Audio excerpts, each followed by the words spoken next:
Or Yeah. that's my hope anyway. I mean, who knows what will happen. That's the intention. Don't you dare do something that makes that not happen.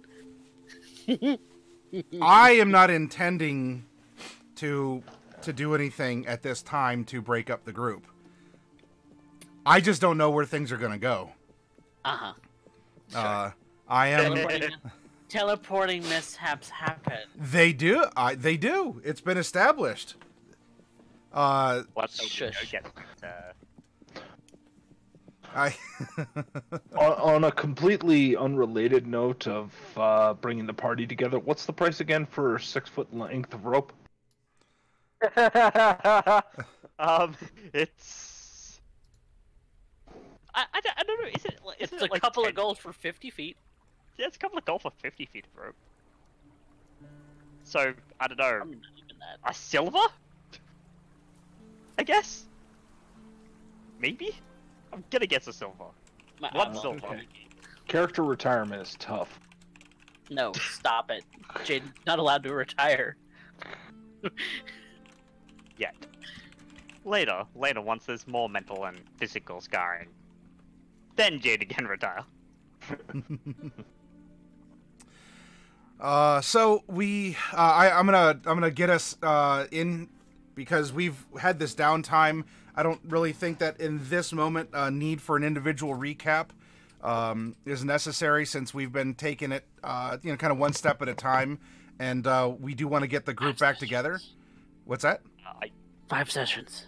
5. Yeah. Yeah, I know. I do have two things to bring up in out of character though. Regarding that Arcanum choice. Okay. And regarding the magical item that I was working on. Okay. So the first one was I do apologize for forgetting to send this to you in the off week, but I have been exceptionally busy. Was going to go with the reverse gravity route for the Arcanum, as that is what fits best, and it's also in the PHB. If you would let me do that. Okay. And what was the other consideration? The other one item? was the finishing of the magical item that I was working on. That I've been working on all throughout that downtime. My my rod of the Pact Keeper that I was working on.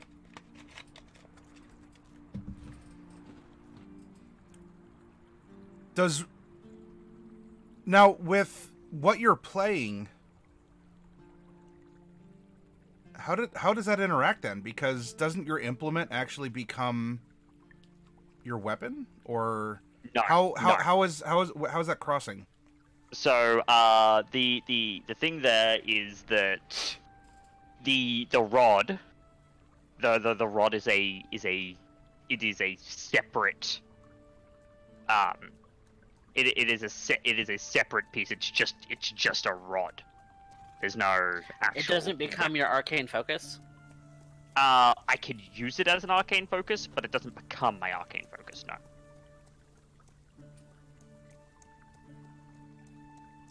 As basically because of my particulars.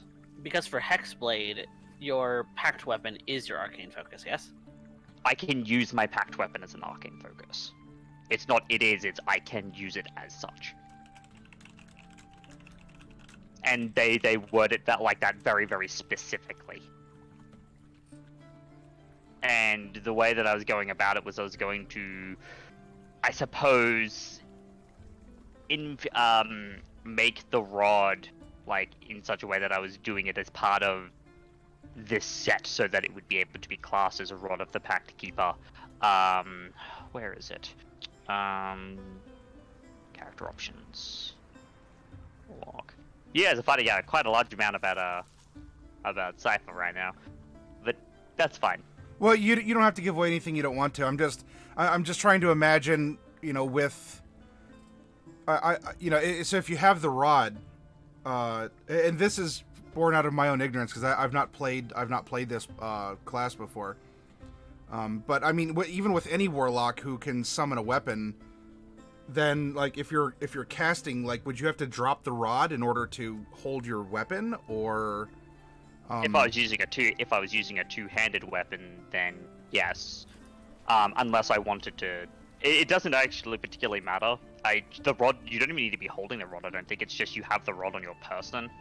I'll check the DMG for the particulars on that, but normally it's ruled as just so long as you're actually attuned to the item, the attenuation is what matters, not whether you're actually. I would imagine, and this is what I would rule personally, if it's not actually written in the DMG this way, that in order to take the benefits of the rod, you would have to cast through the rod as an arcane focus. That's what I was thinking. Yeah, DMG doesn't specify that you have to hold it. Oh, it does specify that you have while you're holding the rod. Yeah. Mm-hmm. You don't have to cast through it, but you do need to be holding it. So it just means that, I mean, at most, I'm not using a shield. Okay, I mean, yeah, because if you're gonna, you know, a sword or something, you can still. It's kind of like how, well, there might be a floating exception because you can have a holy symbol on a shield for a cleric or a paladin to use their, you know, like their turning style abilities or whatever. But warlocks aren't proficient in shields. I am specifically because. Okay. Yeah, so I mean I could merge it because I'm making it as part of this set of items that I wield to have my powers to begin with. Yeah. That if I made it as part of that, maybe I could, you know, my rod hand turn it into a shield that's got the properties of the rod. But I have to have the rod created to have the properties in the first place to do that with. If you would be alright with that. Yeah, I'm taking a look at it here real quick. So yeah, I mean, so while holding the rod, you gain a bonus to spell attack rolls and saving throw. Okay, so yeah, it just has to be held. So I guess I don't know. There might be an implication to cast through, but if we do something, So, I mean, normally with the spellcasting rules, the hand that you use to hold your focus, and the rod can be used as a focus, is also the hand that you use for your somatic components. But if you want to do that with a shield, then the shield has to be in your other hand, and that would not leave you a hand free to hold a weapon as well. Oh, because you'd be holding the rod like the conductor wand or something, and the shield in the other. Because unless you have Warcaster, you can't cast with something in both hands. Yeah. I mean, Warcaster. I mean, you don't need Warcaster to use a spell focus in one hand, even if you have your other hand. That's only if you have like a weapon and a shield. You need Warcaster. Right. Yeah. But that doesn't apply here because the rod is a spell focus in itself, so you don't need the fancy. But well, I said it depends on whether because I'm going ahead and making this as part of the set of 3 items that constitute my, you know, patron. Mm-hmm. Whether you would allow that to merge into a shield created from said items using using said stuff, or whether I need to hold it in a separate hand and I just don't use a shield, because I'm good either way. Well, I would reckon then, you know, because I certainly, I want you to have a fun character. I don't want to bend too many things, or to have there be some discrepancy that I either look over or that suddenly some, you know, big killer wombo combos made that is just, you know, am I having to balance a combat for you and then everyone else gets trounced or something along those lines? I'll tell you what, let's do this lethality.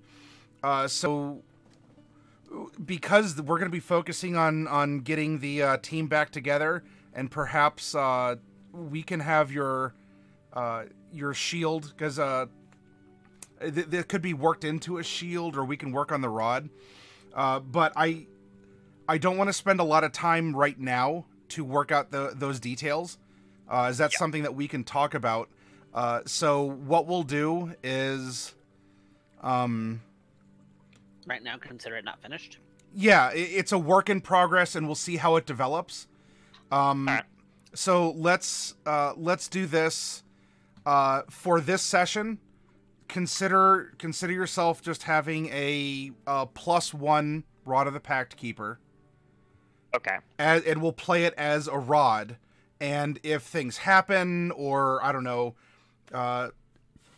if something goes in a direction where, I don't know, you could squish it into something else, or we figure out a way to use it.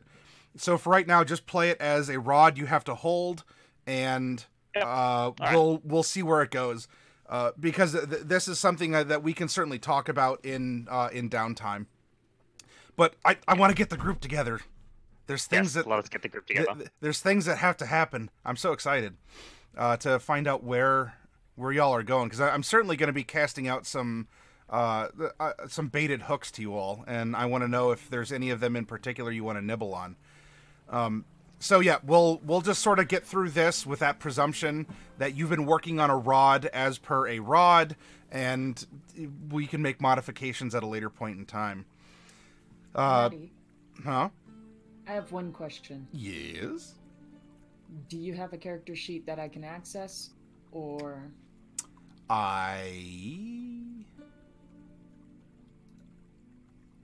Maybe? You might have to make Spectre a character sheet. Okay. It was a just-in-case consideration, but worst-case scenario, you just make the rolls for me. Okay, I think we can do this real quick-like. Okay. Or if you have a PDF on your computer, you could just roll a d20 and roll 20.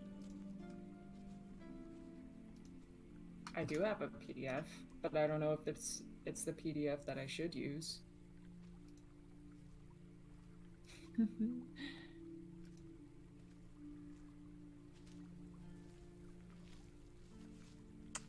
How do I make a character sheet?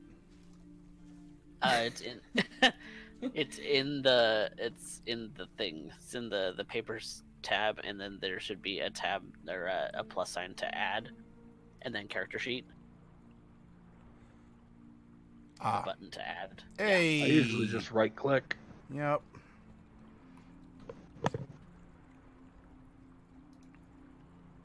Oop-a-doop-a-doop. We're going to add...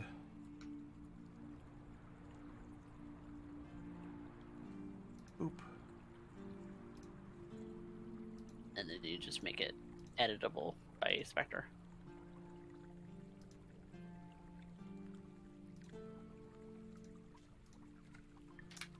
Okay.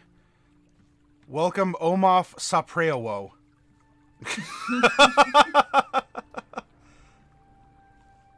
Yeah, no, the names that they generate are just odd. They're weird. Yeah.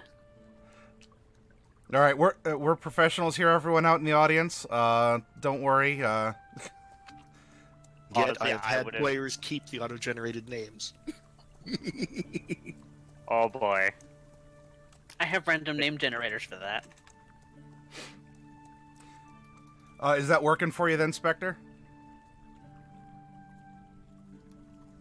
Yes, it is working great. Woohoo! All right. Hey. All right. Well, you get to work in the background as I have you very mysteriously peering over my shoulder on the stream. All right. So yes, we're going to get the crew back together. As we've had them split between Jaden, who's been holding down Mesomasca, and the others who've been taking a tour.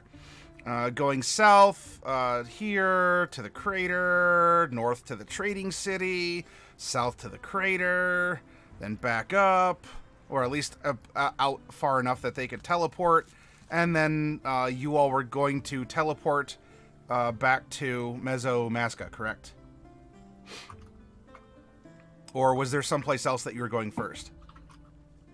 I think we went No, back I to believe- Mesomasca already. Yeah, no, we were porting for Mask of Horns. Okay. We were teleporting at the very end. Yeah. Okay. Then You arrive at the Mask of Horns loop here, and there's no teleportation errors or troubles beyond just kind of a weird tingle. Just a kind of a... You almost feel like wet for a second, and then, I don't know, you're back to where you need to be. But you're not actually wet. There is no excessive moisture upon your body. Oh, good. Well, I mean, as far as teleportation side effects go, that is by far from the worst. As I said, watching someone teleport themselves into a wall and getting stuck is not the most pleasant experience. That sounds awful. It is exceptionally awful. Have you teleported much before? Oh, few times. Couple dozen. And Matty, is this strange for me? Is it strange that it's making that kind of sensation, or is that normal? I don't think Mordecai's really teleported a lot. He's teleported 3 times. You have. And... You haven't felt that kind of weird moisture before in your 3 times? That is a little weird. It is... It's new, it's a little weird.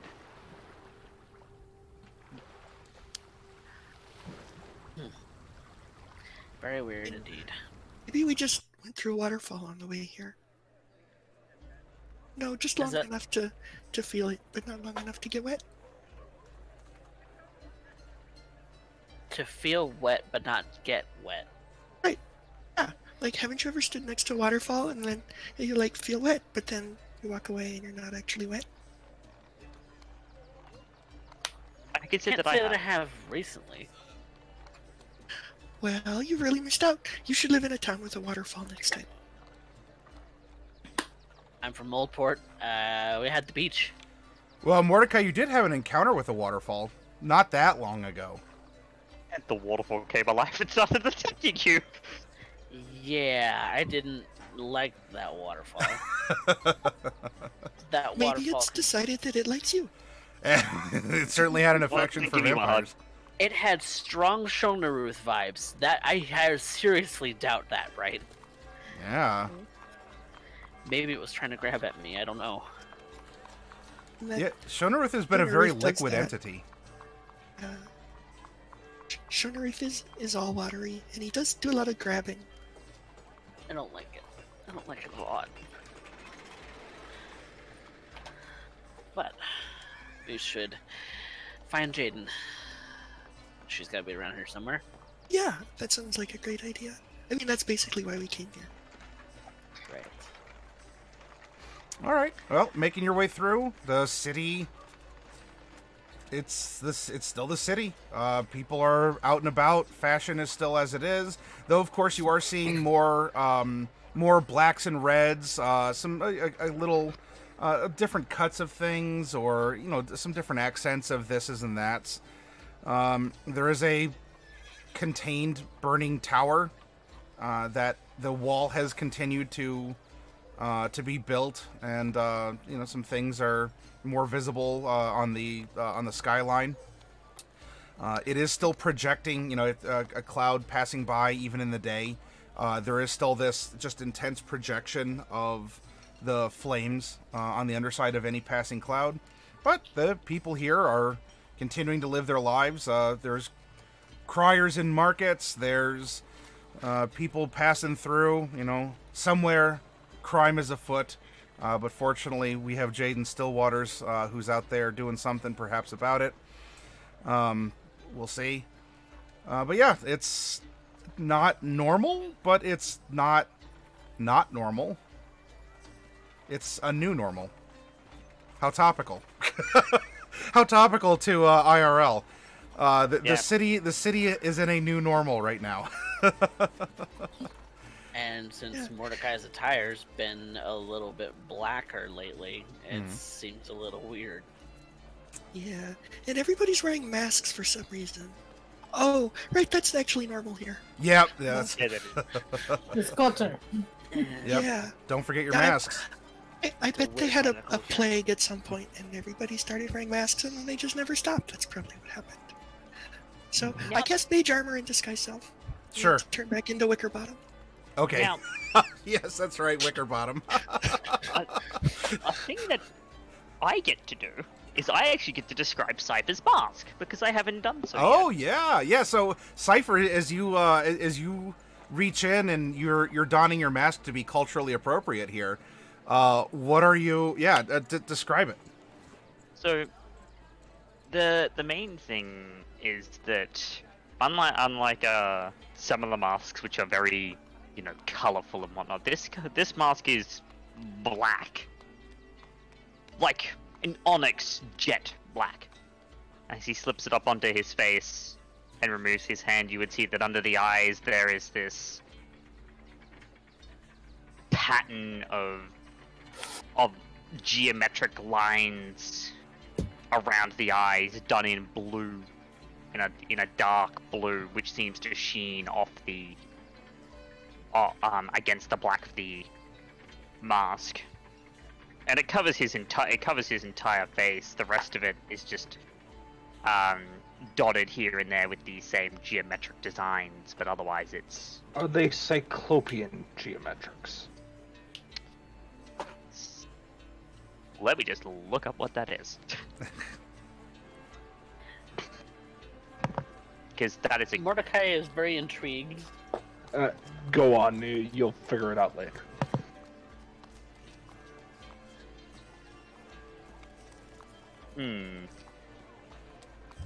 Casimir, Whoa. can you refresh me on your mask real quick while Lethaldi's looking that up? I don't know if I remember what Casimir's mask looks like when you're in cities. It is pretty much like his shoulder pads. It's a piece of a sandog that he shaped into a mask. Oh, all right, so it's just like a strip of hide, pretty much. Yeah. Hey. So it would cover like this much. What would be like the beak of a sandog would be there. Oh, yeah. Yeah. Is it It's the a little- full it's a beak? little- Like when you talk, is there like a little like a leather sculpted like jaws that would open up, or is it almost like a plague doctor it's mask? just Where the it's... top. Okay, It's gotcha. just the top part. Yep. All right. There you go. Not Very. fiction, but I think is another book. Ah, right. Then, yes, Derek. Yeah. No, I see what you're getting at. Yeah, no, it would be. But you just proved the definition, didn't you? Yeah, no, I did. However, that is actually a thing for binocular vision. but it's spelled different. But no, yeah, it would be... The geometries would seem otherworldly to any simple person who would look at them.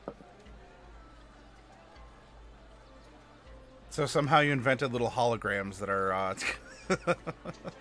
It's 2D, but it's 3D. And then, can you, Coffee Cat? Can you remind us about Mordecai's mask?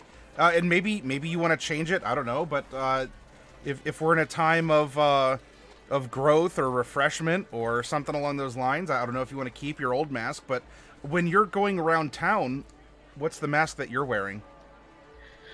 So the mask that Mordecai wears is very devilish in nature. It kind of plays off of the fact that he has horns that sweep back on his head in that fashion, but then the mask itself is very kind of flat on his face and kind of just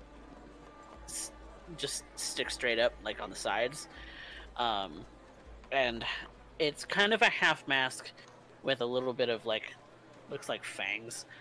Oh, all right. It's kind of a stylized monstrosity looking thing, stylized demon kind of thing.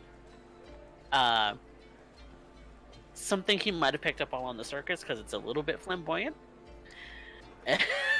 Has chains and jewelry and things of that sort just kind of lodged into it, and he's kind of made it his own over the course of time. Even though his even though his attire has gone a little bit more Victorian England and less flamboyant circus man. So, Well, look, when you're kind of looks a little weird, juxtaposed. when you're having to be a gentleman at 6 but attend a funeral at 7:30, you kind of just learn to dress like that. Yeah. And for, well, if not Bright, then how with your spell is Wickerbottom appearing to mask herself? Yeah, so Wickerbottom's mask is almost a completely flat board, except for the breathing holes and eye holes, and it's covered with all these different letters and numbers. They're not really words or anything. They don't really mean anything. There's no magical significance. It's just she really likes letters and numbers. Oh, so it's like a strip piece of bark that you just sort of put a string behind your head and it has writing on it. And... Yeah, except it would only be flat from the front. It wouldn't be like flat to wear because that'd be really uncomfortable. That would, and that might set you up, because if you actually run into someone, it's like someone saying, I don't know, like, hey, I bet you can't touch your nose to the palm of your hand, and you're like, yeah, I can, and then, you know, you get bonked. Yeah, that would not be good to have your poor nose squished if you run into a lamppost or someone's leg or whatever. Yeah, and I don't really run into lampposts all that often, but you never know when somebody might be walking in front of me and stop abruptly. Yes. Sometimes that happens. People don't notice little gnomes. It's very sad. Sometimes, sometimes we carry little flags that we walk around with, and they just stick up to normal human eye height. It's like, hi, I'm here.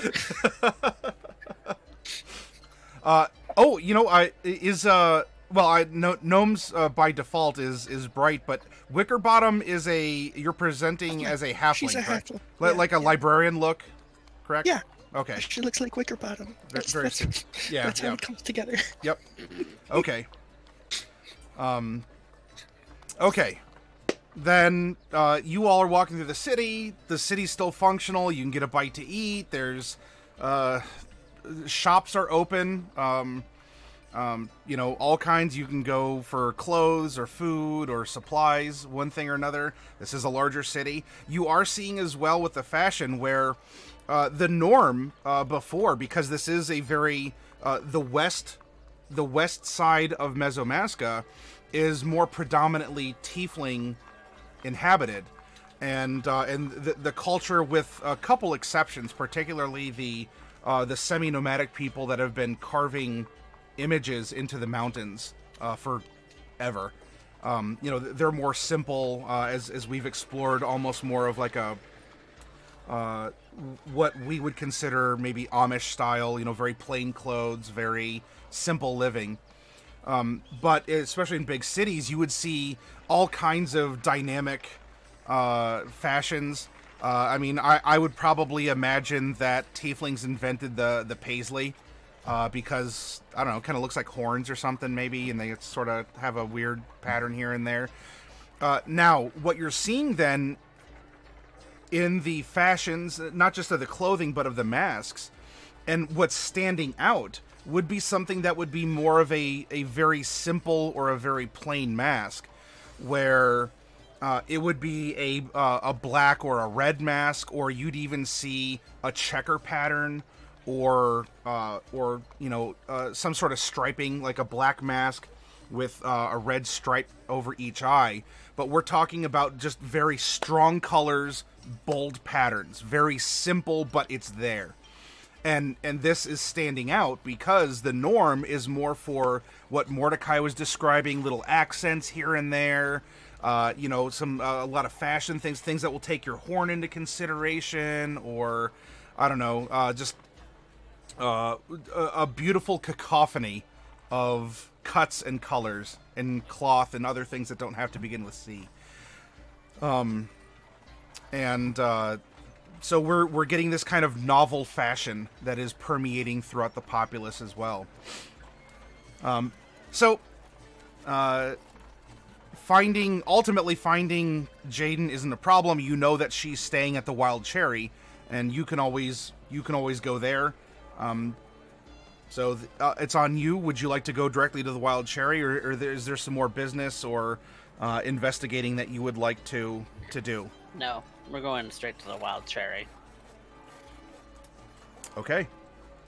Because we want to catch up with her. Okay. Making your way around, of course, the streets here are more like the second photo here. There are still the carts going. You round the corner. People are dressed as they are. The tower eternally beckons. You can also see that there's more pipes that have been being built coming off of the tower and going towards the closer buildings. If we look at the top of the two pictures, where there's this burning tower, it was kind of it was up against some hotels housing. Mr. Halver was in an unoccupied, kind of like a warehouse district, not necessarily like a super blighted rundown where it just wasn't really populated. But a lot of that has been flattened. It created a new kind of an open square area, and it would seem that there are some pipes that are starting to make their way, making their way into buildings. And eventually, you find yourself at the Wild Cherry, and despite the background noise, it is not raining. It's actually a fairly nice late summer day. It is warm, although Mordecai, this is like, whatever, I'm comfortable. It's the beauty of heat resistance. It's hell. So yeah, you can walk inside. You can doff your masks if you so choose. There are two people at the counter. One of them seems to be checking someone in, and another asks you all how you can be helped. We're looking for Jaden Stillwaters. Oh, yes. And who is calling for Investigator Stillwaters? Mordecai Silverleaf. Mordecai Silverleaf. Very well. One moment, and there's a. You're ushered if you wish to sit in the lobby. There's some very nice furniture. This place has also grown and changed in the weeks that you've been away. It looks like it has been improved. Not that it was a dump before, but it has gotten also bolder, more of this Shadowheart style with coloration, with presentation.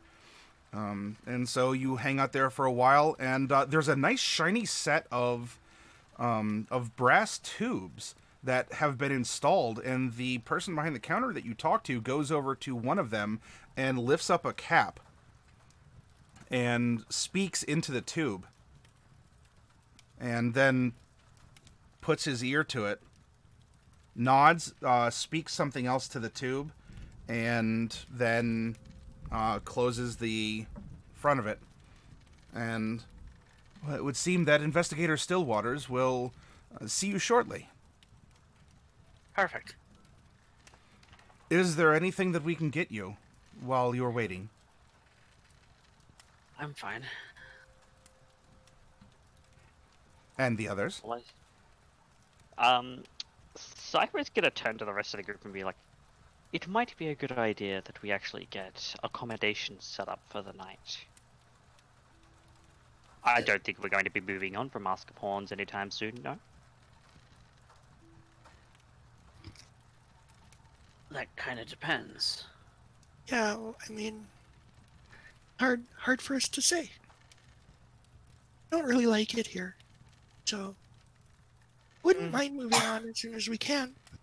But, I mean, we probably still have some things. Jaden's obviously probably going to be into trouble, so we'll have to take care of that, and then maybe we can leave. Well, alright, we will talk to the investigator first and see what happened. Alright, so we shall wait. It's time to catch up. All right. Well, it's not too long of a wait. You're in this lobby. People are coming and going. There's some kind of a restaurant off to the side, a cafe that people are going hither and thither. And Bright, you recognize the smell of poutine coming from the kitchen. And shortly thereafter, Investigator Stillwaters ends up descending a staircase and sees you all sitting on the furniture in the lobby. It's so good to see you all again. Missed you. Lies and flattery. But it's appreciated from you, Mr. Silverleaf. We really did miss you. I swore I saw him crying at one point. Well, okay. Hold on now. Simon I just only- turns and gives you a smile like I'm ribbing you. I only cried at the Dragon Graveyard. And understandably so. Oh, I wasn't talking about that. I am very confused, but we should catch up. Jaden, you have an office if you want to take them to your office in the Wild Cherry here. I think I will, most certainly. Madame, gentlemen, please follow me. And we follow. Okay, you do. You go up a set of stairs, and then in a hallway, there's another hallway that Jaden has a key to. And this would seem to be more of the business offices. That's how it would appear. As there are, interestingly enough, on these inner doors, there's glass set into the wood, which is a very expensive proposition. It adds, glass is not super rare here in Mesotopia, but it is certainly, it's something that I don't know. It's just a weird. Who puts glass on? It's a luxury, and how is this functional? And as you're walking past, it's not just glass or even stained glass for decorative or meditative purposes, but you're seeing, you're seeing like names or titles of people or the rooms that have been put onto the glass. And sure enough, you walk over to a door that on the glass, it is frosted over as well. So it's not even necessarily super functional glass. You can't even really see outside of it. But on this frosted glass here, it does say Investigator Stillwaters' office. And Jaden has a set of keys, presumably to the hotel, and takes out the key, opens up the office, and inside... while I don't really have a good picture loaded in just yet, we are getting the study, where a lot of the shelving and books, there's some boards and whatnot in here. So there's not a bed that's obviously available there, but we could say that there's a couch, and there is a working desk with a very comfortable chair, like a nice office executive leather chair that's here for Jaden as well. And so yeah, you walk into Jaden's office. There is a window that does overlook the city, and that can be opened up if you want. But there's also there are some curtains that are currently closing it off. But you can fill in more details as you would like, Jaden. But I think you get the general direction that I'm prompting you for your office if something were to come up, as these are fun little bonuses that I'm springing on you all for just side things that might have percolated throughout this downtime. But yeah, you have your own office that you can work through, and take it from here as you're in your secure office. I end up closing the door behind them and end up locking it appropriately. I shouldn't end up expecting interruptions at this hour, but afterwards I gesture towards the aforementioned couches that are around tables. Seems to be set as more of a meeting than anything else. You notice that Mordecai is kind of caught up for a moment in all of the aesthetic, in just how he's his eyes are meandering throughout the room and throughout the building as things are catching his eye, and he's pausing a lot.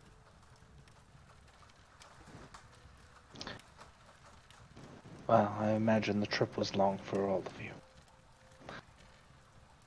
It was long in distance. It didn't really take us that long. It took a lot less time to get home than it took to get out there. I imagine so. Still, I have, and he takes over a few documents off of his desk and places it before. And this is all of his investigative work that he's done throughout the city, explaining the pipes, investigations into that, crime activity, the smuggling ring that he was investigating, and the conflict, if I recall, with the Thieves Guild and an outside source, the comings and goings, primarily a lot of the claims, as well as the explanation of all the heat, or heating ducts, shall we say. A lot of dwarves being brought in for specific mechanical issues.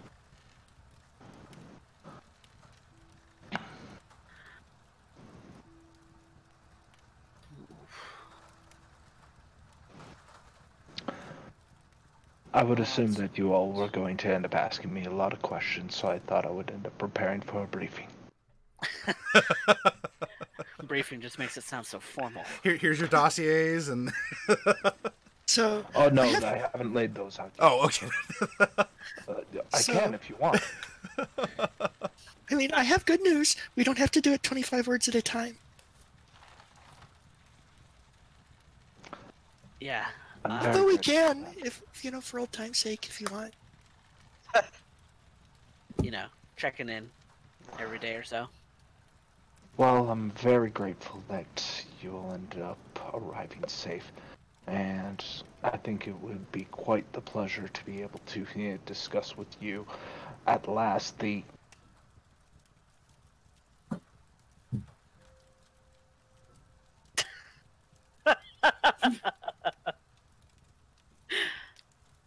Oh, was that the 25 words? Yeah. That was fun. I appreciated that. Yeah, no, that was good. That's funny. You did tend to trail off in your messages, replying back, even though I stated to you several times that you can keep it short. You were a mushroom for a time there. You don't have much room to speak. I mean, that's neither here nor there anymore. It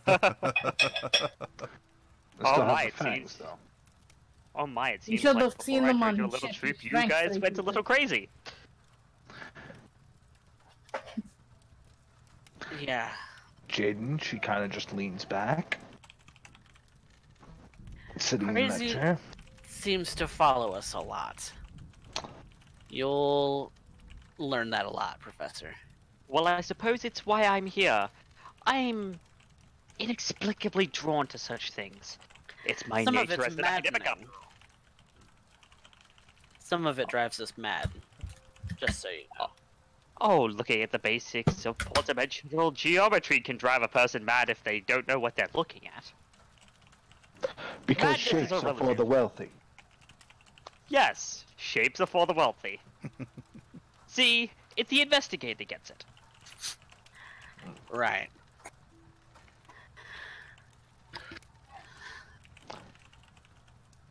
Which reminds me, on a background check here, Mr. Silverleaf. Mm. Who taught you squares, you poor son of a bitch? I am an educated individual, sir. Ma'am. Still getting I'm- used to that, are you? Still confused. To be fair, I haven't worked it out entirely myself. I've mostly buried myself in my work. As soon as you come up with a preference, then, Why a Yes. preference? Why is that a thing? I don't know. You don't have to have one, I suppose. I would think that I mean, what I... Yes. So, she. Would that not be correct? I suppose, if you wish. If the boot fits. To be fair, I have dressed many times as a woman myself. So, And I'm sure you had many men swooning over you. oh, of course. I have he to. doesn't need the It's dress really up not for that big of a deal. I do it every day. Kind of. Jaden kind of points the thumb to Bright.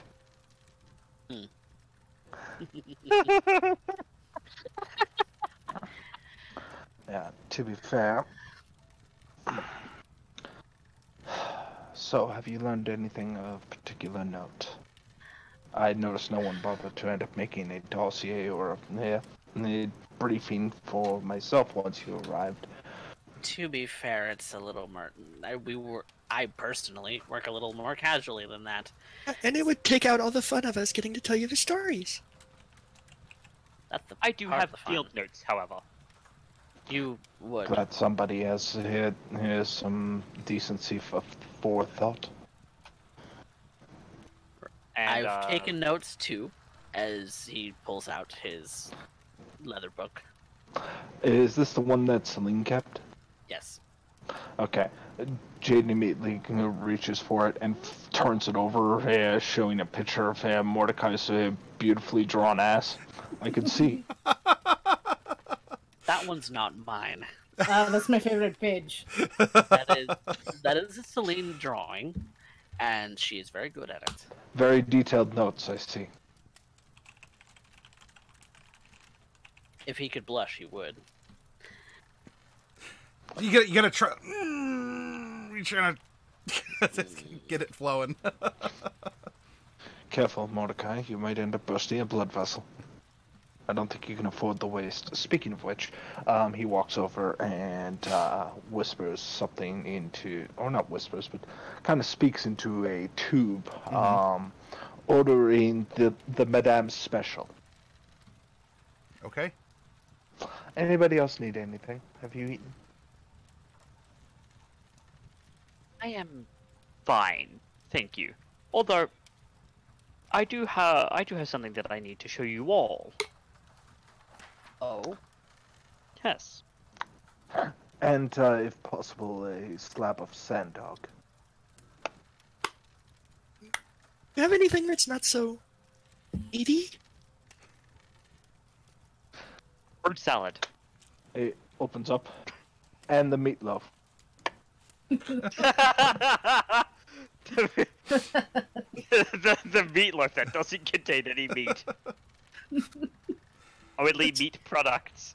It's just loaf. It's just loaf. Just loaf No of salt. bread, isn't it? Meatloaf, hold the meat. Yeah. Breadcrumbs. Breadcrumbs and home.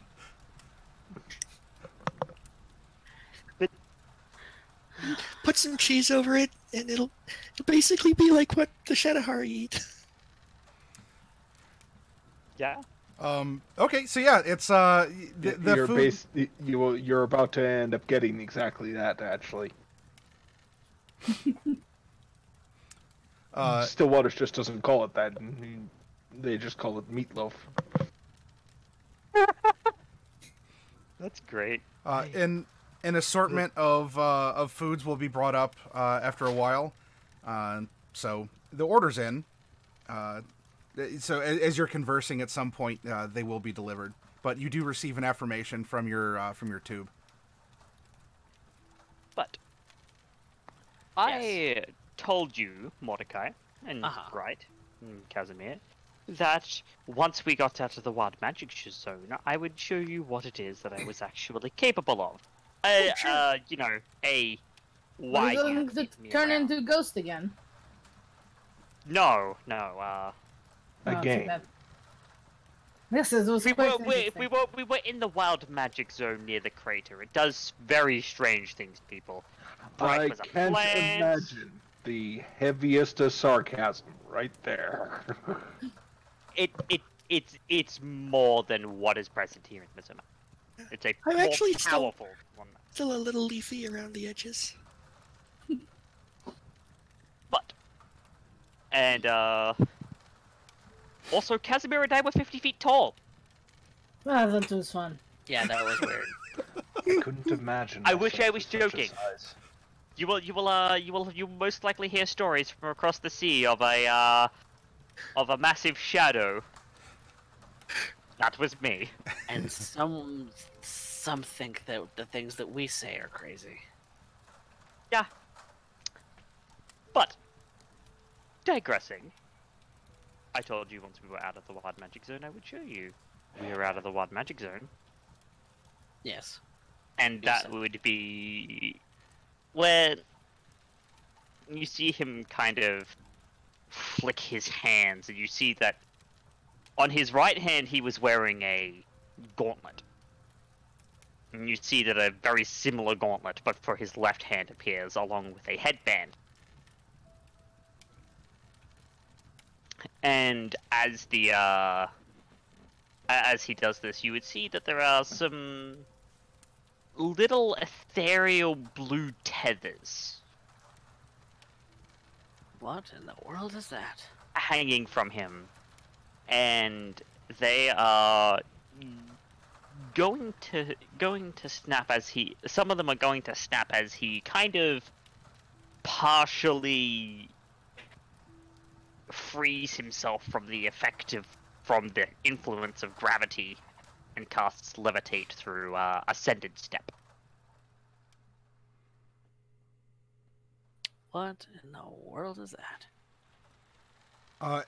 When this is also revealing for those of you who've seen the 3 crowns that DJ had found, the headpiece has a similar aesthetic to the 3 crowns.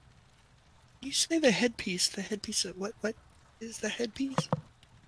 So It's a he's wearing a headband pair on of gauntlets and a headband on Cypher. Yeah. Oh, I see. Oh, interesting. Okay. And he floats. He kind of floats there in this said partially freed from the effect of gravity, not floating too far away, but he's maybe 2 to 3 feet off the floor, and he simply crosses his arms. You don't see that every day. It's like, no, you do not. Oh. Huh? Well, that's Yes. something new. Guess I haven't been flying around enough. Well, there's the fact that those things have magical tethers to them. Oh well, yeah, sure. Oh, you're wondering about the tethers?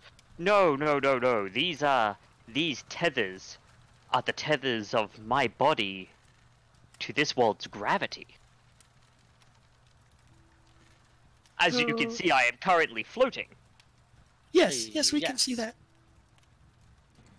that. Bright gravity is magic. a theory that gnomes have been trying to investigate, but haven't quite decided what they think about it yet. Yeah. Yeah, I Something mean, which I would because be aware of. I've only known about this for a few seconds, so I haven't really had time to decide what I think about it yet.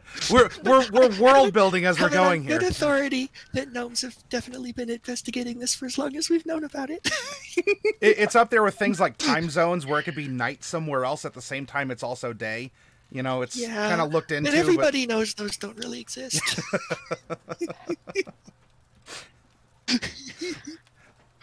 Alright, so you're a magic caster of some kind. Yes. Like a musician? Or, No, I am not or a a musician. wizard like Bright? I tried my hand at wizardry, but I found that the particular way in which the formulas work did not particularly suit my tastes. Oh, You see, yeah. I was in a hidden library in Candor, where I happened to come across these gauntlets and headband. Uh-huh. And I put them on, and within was contained a vestige of power from an era long forgotten. Just like that. The longer I had them on, the more suffused I was with their power, and now I am able to do things like this.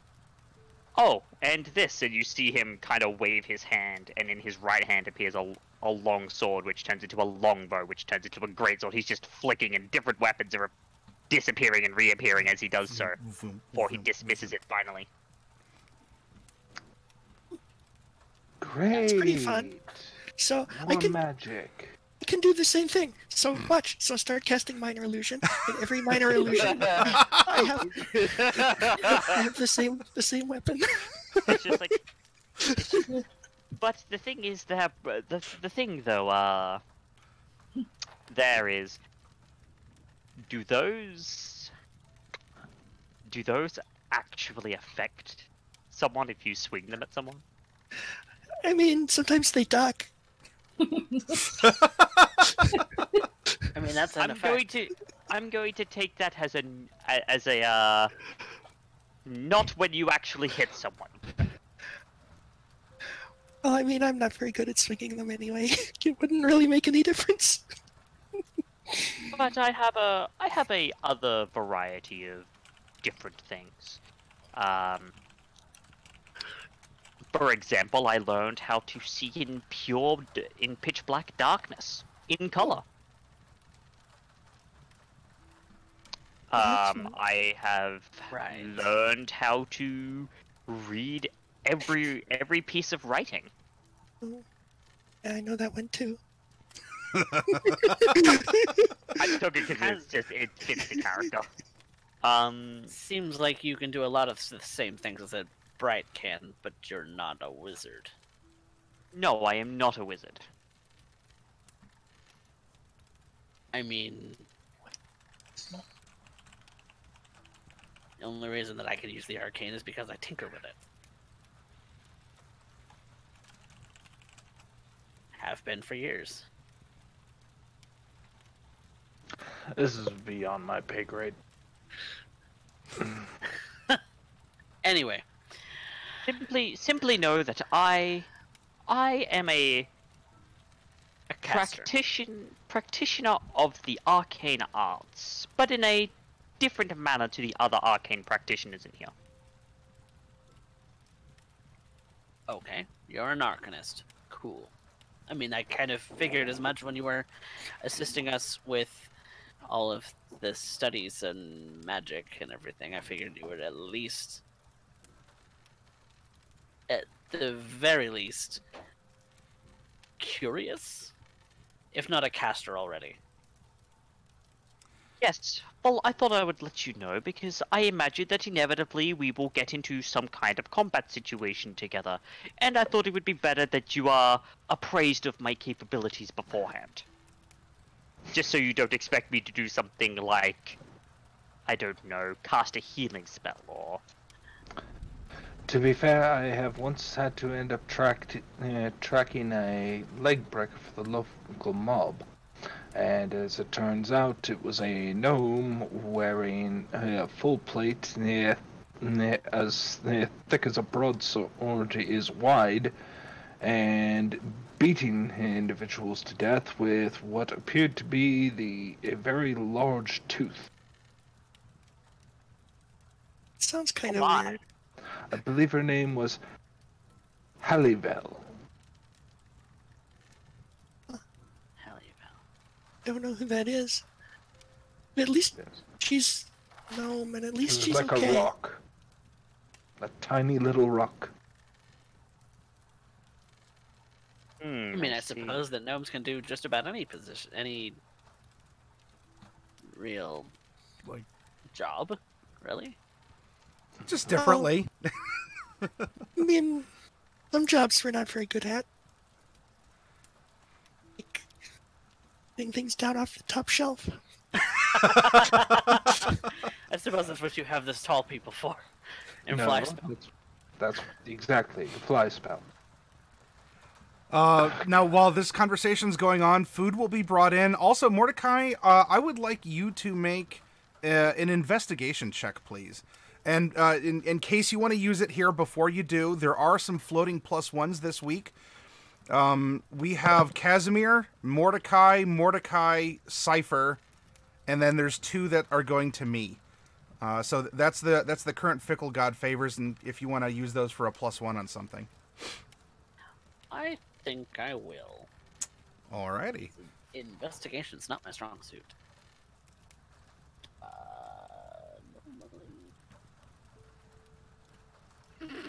Okay. It's really not. Okay, yeah. It's nothing in particular is really. Maybe your mind is already trying to comprehend everything else that in catching up. You're looking around. Everything is just kind of different. By all the decor, it's all weird. Yeah, and then of course someone walks into the office at the same time too, with a cart that has some food on it, and you all are served. Food that was ordered a while ago by Jaden. Mordecai, you have a wine glass, except it's the glass itself has been blackened, so it's actually just it still has the sheen and polish, and it is glass, but it has just this kind of like carbon or this lamp black, like an inkiness to the glass. And inside is a very familiar smelling liquid that is presented to you. The rest of you are served different foods, and Jaden, the server, says that the recipes have been tweaked a little bit more from your input for the chef in the kitchen, Miss Stillwaters. Would you please be willing to give these a try? And unveils 2 little dishes, and each of them have a set of, I guess they're potatoes, though it looks like they've been shaved. They've been shaved rather thin, and have been cooked. One of them has a what's called a tomato syrup served on top of these chips, and the other is simply referred to as all dressed, and that is seemingly some kind of a reference, I guess, to a Shadowhar, like an herb and spice mix to put on these chipped potatoes.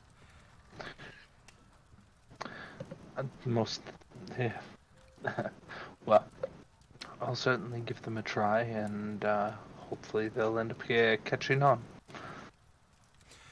Hopefully so. The chef not only wants these to catch on, but has been quite busy and is trying to catch up on all the orders.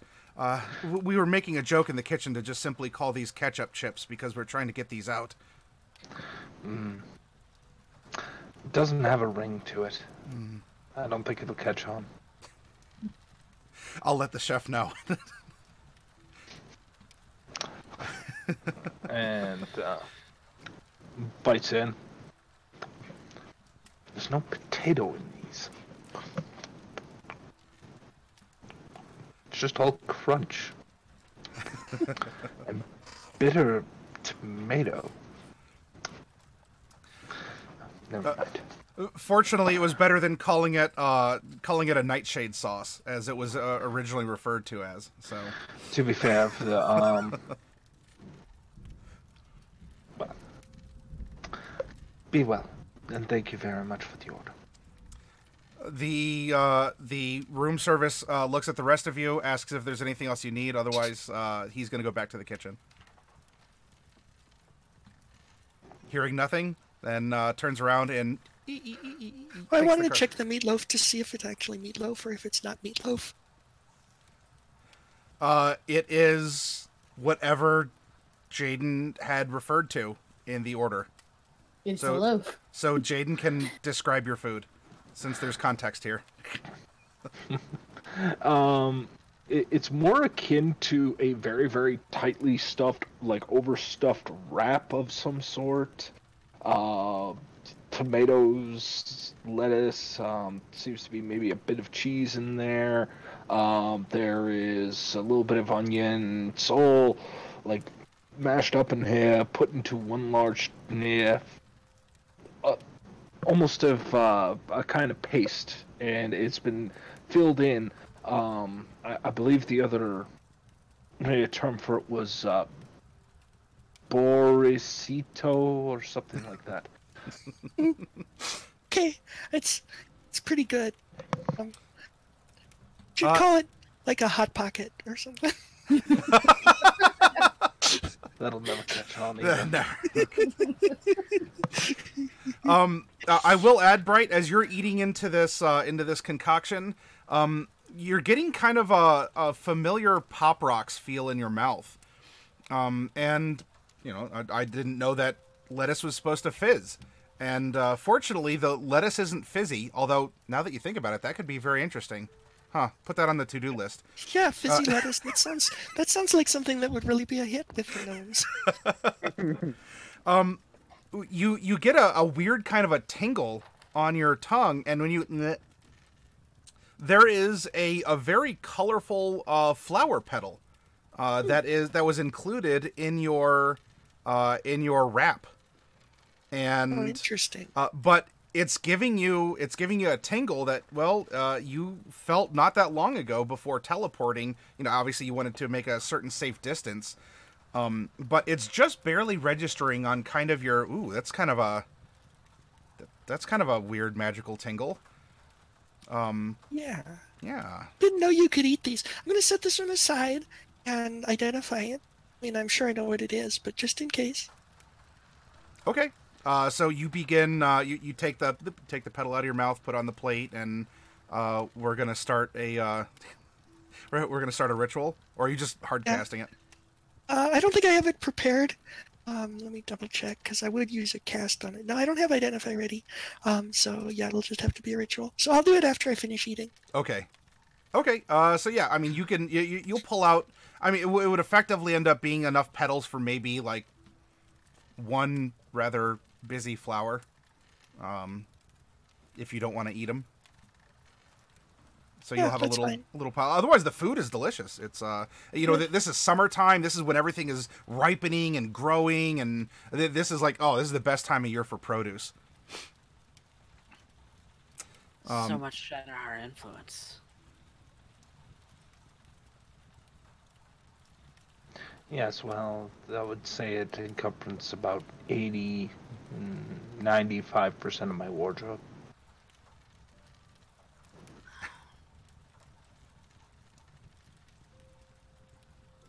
I like the military cut of the dresses. That was not something I expected. Very functional. Fair enough. I just look out on the streets and it's not the same. Nothing remains the same. Yeah, Mr. Silverleaf. Everything changes in time.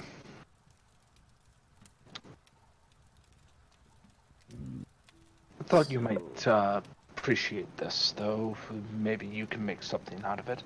And Jaden, because he had a lot of time on his hands, or her hands, still figuring that out. Placing a map down, and there seems to be, like, in a bluish ink, circle around the tower, and all these lines going out and across.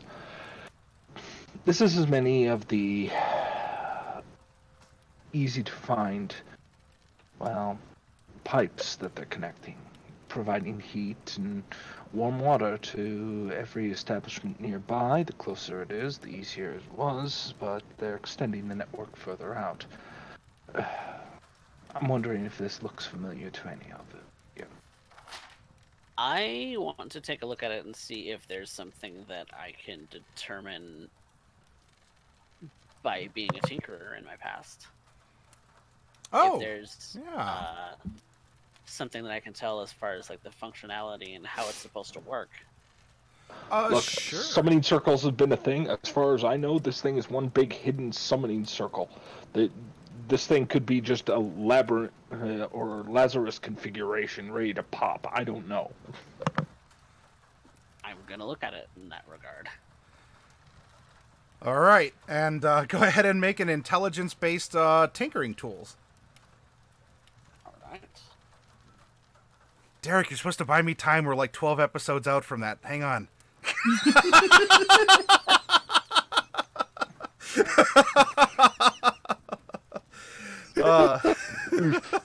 You know it's gonna take that long anyways. Yeah. Shush. He's never seen Hellraiser. He has no idea what's coming. Save the chain doubles for near 2 weeks in. With a 17, so we have Bright, who's studying a pile of petals on her plate. Mordecai, you have this map out, and you're taking some time to look it over, and you're thinking, okay, with connections and doing this.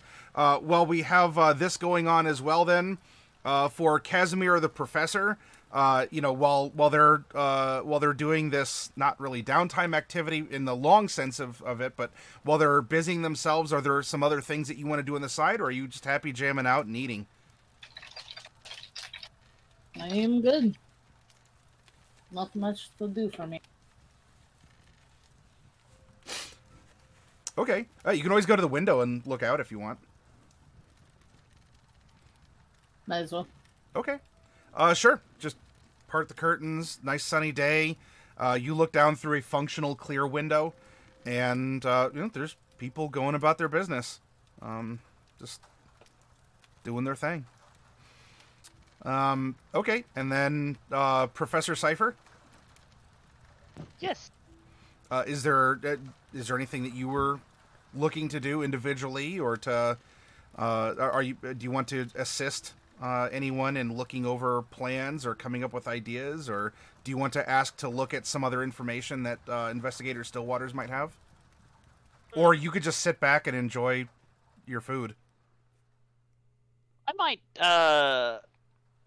give assistance to the investigator. Give assistance to Mordecai, see if I can Oh, sure. provide some insight. Okay, Mordecai, go ahead and roll your Tinker's Tools one more time. We'll give you an advantage on this. Not that a 17 is terrible, but hey, we could go higher. 13 isn't higher, but it was still an opportunity. Sure. So you two are pouring over that. Casimir is standing in the window, kind of looking out over everyone. But from this high up, I mean, you're not like you're not like 50 floors up or anything, but everyone looks a little smaller. Like you can almost like see. I don't know. You're thinking like herds that leave that go on game trails, and just I don't know. You're looking at the world in the way that Casimir looks at the world. And so Jaden, then are you just here to facilitate the meeting, or what would you like to do in this instance? Jaden was the one who provided me with the maps, so I'm assuming we're going over it together. Oh yeah. I okay. So yeah, Jaden. Yeah, I guess you could answer questions like, "This is what that note says," or just provide some reference to things here. Okay, no problem. All right. So we have we're going to have the identify spell is going to go off. Well, the ritual version is going to go off. And you are going to get you're going to get some information back that these are little wild magic flowers. Yeah. And could you also roll a D100 for me? Sure can. Alrighty. So we have a 13, and that. Well, good news, it didn't blow up.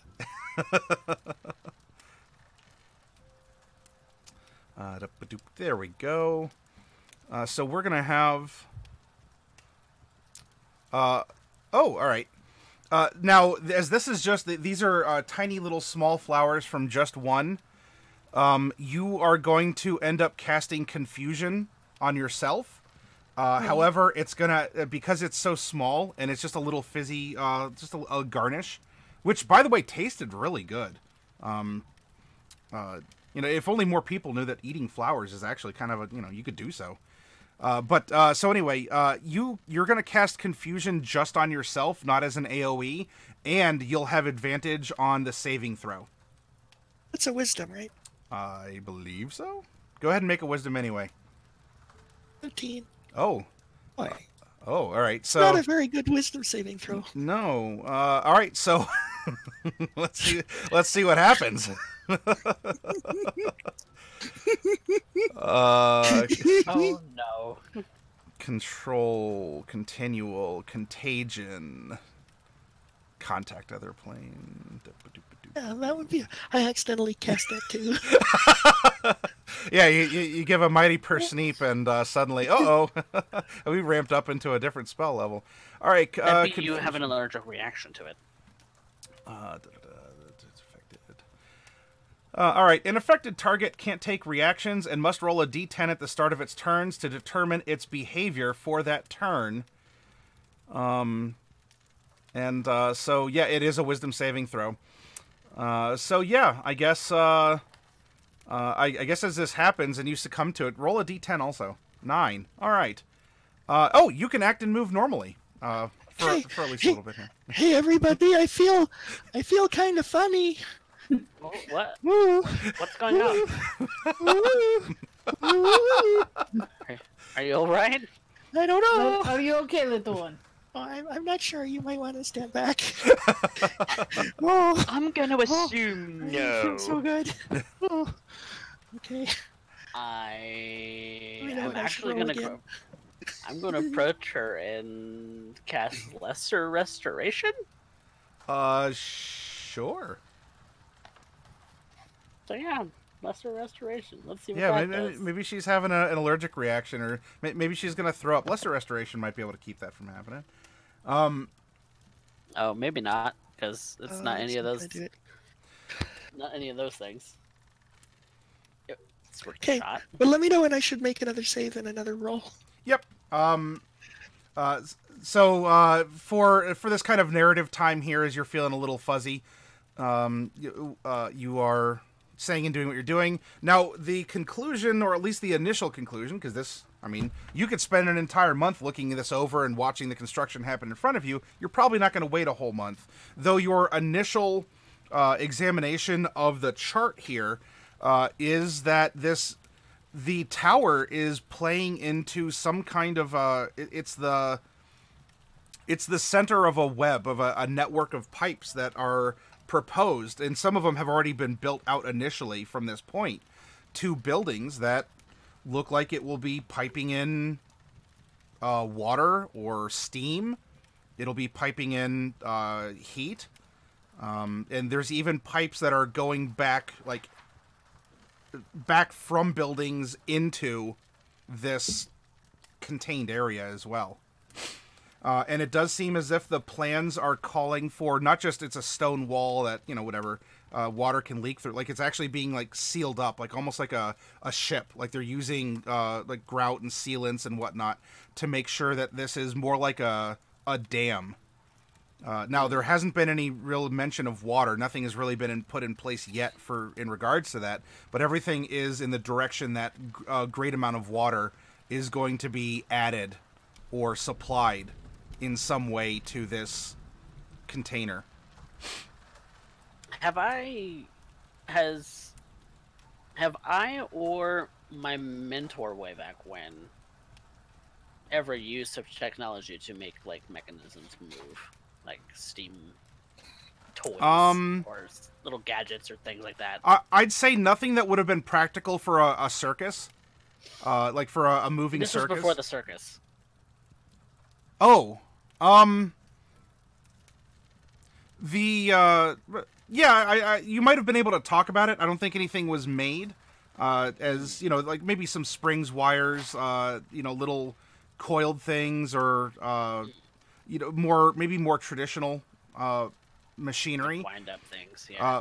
But the concept of as steam rises, it could perhaps make something spin, and if you have one thing spin, you could make other things spin.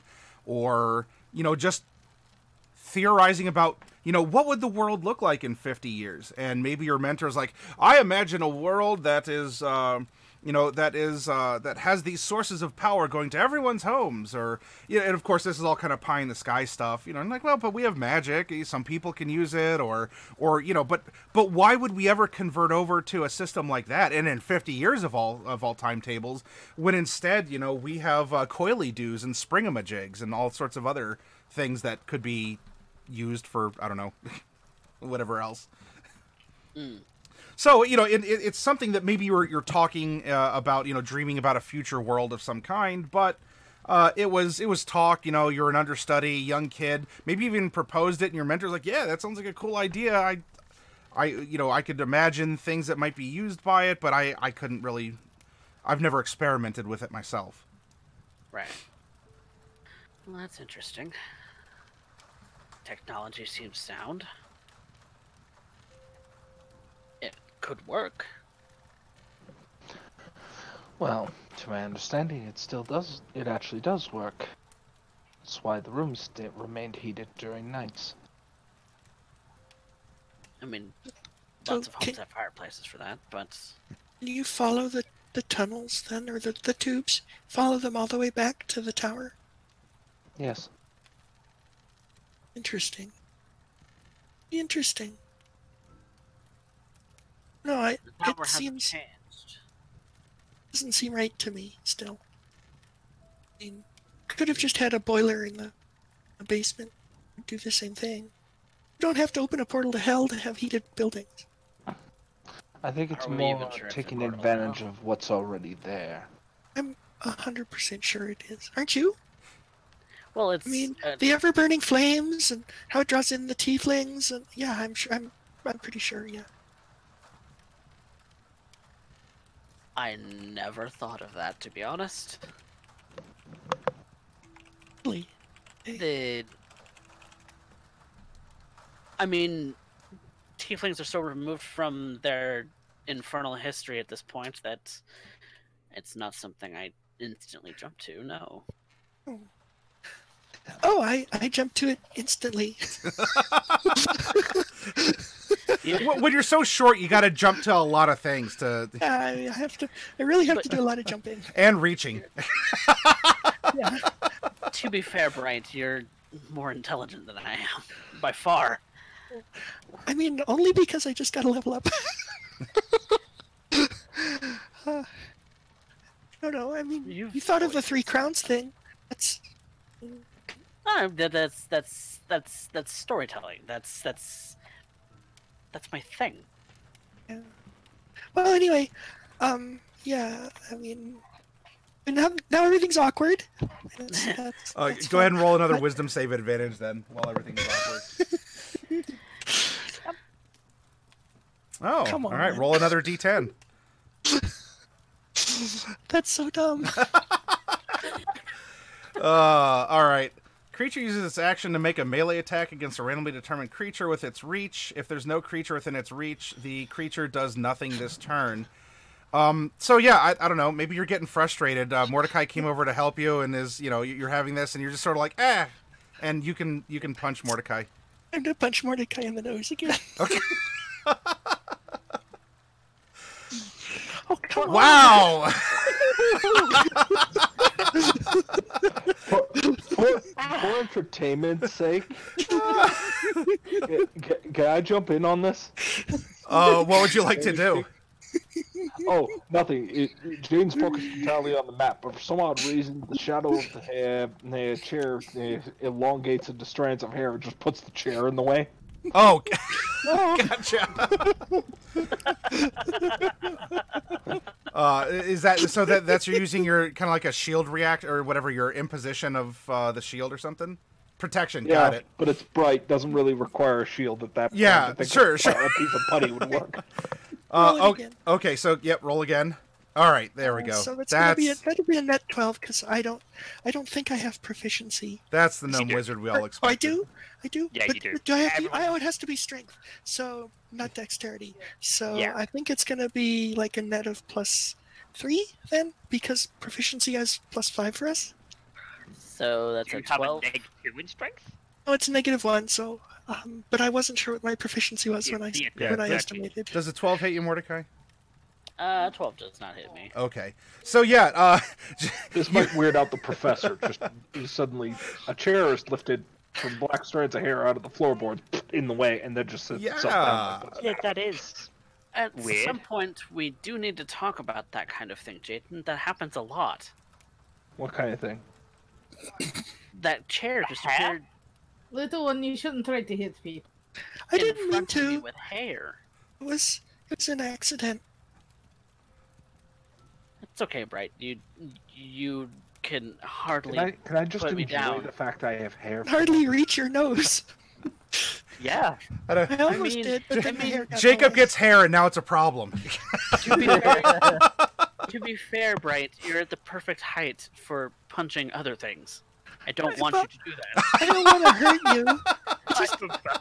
I just really felt like I had to punch you in the nose again for some reason. You're not being charmed by one of those things, are you? I don't know. I told you I felt weird. You know, something must have done it.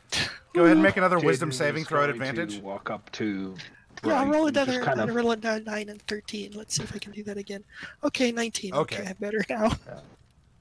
just checking, like, are they high? Oh yeah, What's going on here? sure. You're checking in, and her eyes kind of like stop doing like independent little like orbits, and then kind of boop, focus on you, and the moment passes. Jaden, why do hairs suddenly appear around you when people are in danger? I mean, not that Bright poses any danger to me, but at least with her fists. Don't make me disintegrate you. Please don't. Oh, sorry. I Look, think the flowers are still getting to me a little. Look, friends, I do not have a fix for a disintegrated corpse. Do any of us? I don't think so. I don't exactly have a fix for that either, so please I mean, don't. Casimir, you could Jaden's probably gonna make some just glue hang out of with bones. and- Casimir right glue the now dust and together. just Done, let done this that, play yes. out. Quite easy. Yeah, put you in a jar. Wait, so there sorry, was a bunch everyone. of talking at once. Yeah. The flowers have really gotten to me all. I think I'll go sit down. Are you alright? I think I'll be all right. Yeah, there's magic in the flowers. I got magical feedback when I identified them, and it made me a little loopy. So sorry about punching you in the nose. I'll try not to do that again. Wait, there are flowers in your food. That's Yeah, not- wild magic flowers. They actually taste really good. I don't know. Well, Yeah. probably not to you, but to me they taste really good. But they still had the properties after they were Yeah. depedaled? That's not good. Then Well, I I will mean be the petals sure are right here with them. Menu. So, Yeah. Yeah, so I think that's a good idea. Yeah, there's like a dozen little colorful petals on the plate right there. You want to put one in your mouth, Mordecai? I mean they're tasty. They're kind of fizzy, like lifting drink. You Sure, ever, I'll try that's a one. thing that gnomes make. It's fun. Here, have a flower petal.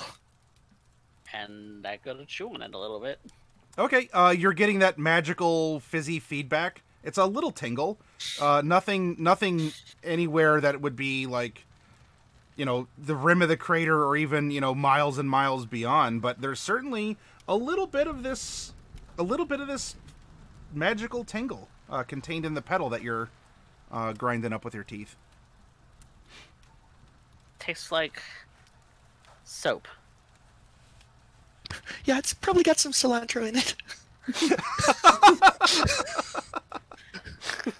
I thought that was That's the just in avocado. their genes. Can't control it. I mean, I like avocados. Ugh. But, that's Anyway, weird. back to the pipes. Back to the pipes. The Jaden is really trying hard to end up avoiding the further questioning. But wait a minute. We understand what the pipes are doing. Actually, they're channeling heat, and they. But is there some form of magic ritual, or like, I don't know, arcane circles or something nefarious? It's always magic with you here, people. I thought it would be at least like some insight that I'm not seeing. No, this looks strictly technological. As far as I can You tell, think that there's you think there's not a consistent pattern to the arcane geometry. If it is a pattern, If there's a pattern, you don't see it. It's not a complete map. You know, it doesn't cover the entire city. This is just what has been developed so far. This doesn't register as any arcane sigil I might know. Okay, I just wanted to end up making sure. Could I take a look at that? Be my guest. Yeah, I'd like to take a look at that as well, because, I mean, if anyone knows anything about, more specifically about Shadahari, Yeah. you know, magical sigils, it'd be me. So, what do you think, like an Arcana check? Well, I mean, you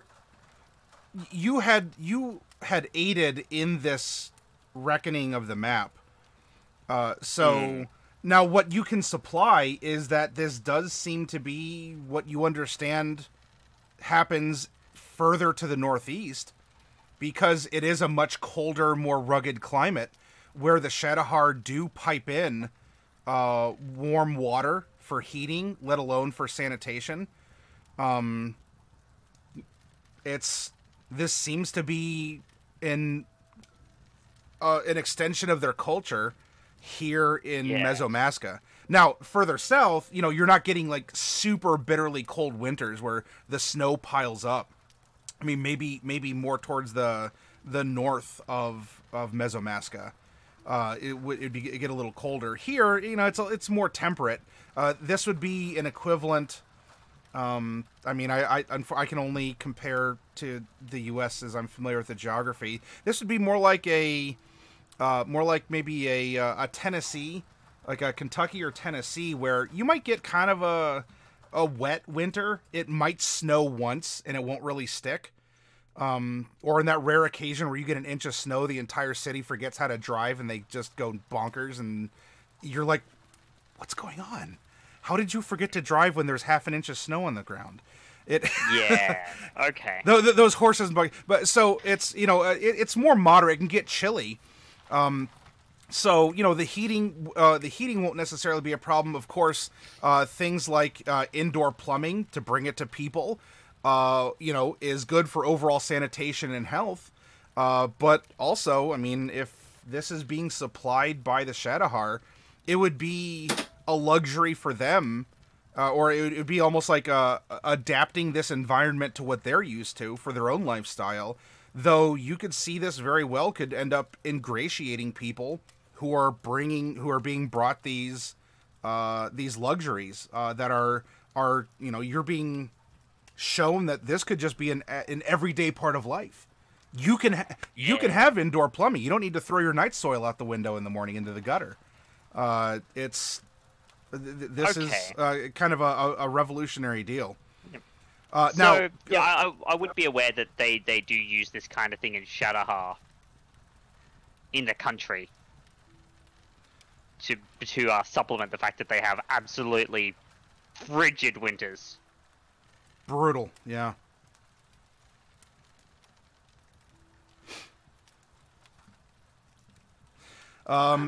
Casimir, can you make a nature? As Mordecai is over here looking at this map, and you're like, oh, I'm good with maps. I know terrain and whatnot. Maybe I can see something here.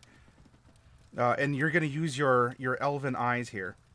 Oh, a 17, which is also that investigation. You look at it, Mordecai, and you may not understand. You understand how rivers work, okay, so pipes are kind of like artificial rivers and whatever. But as you're sitting back, they're like, what arcane runes is this? And, could this configuration mean, an evocation of some kind? No. Perhaps the professor would say, that is similar to a conjuration of the blah, blah, blah. And they're having this kind of side thing going on. And Casimir, you're just looking at it and you say, it looks like spider web with spider in the middle. There's your contribution. Looks like web.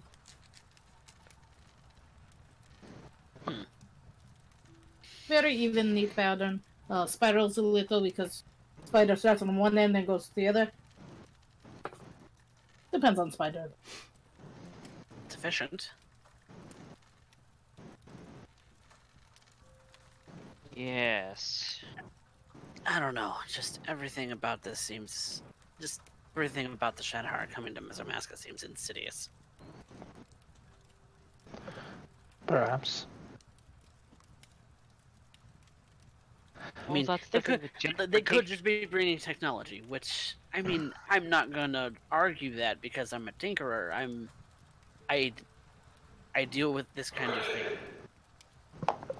or have. I haven't really recently. I've been meaning to practice, but I don't know. And just doesn't sit right. Too much. Oops.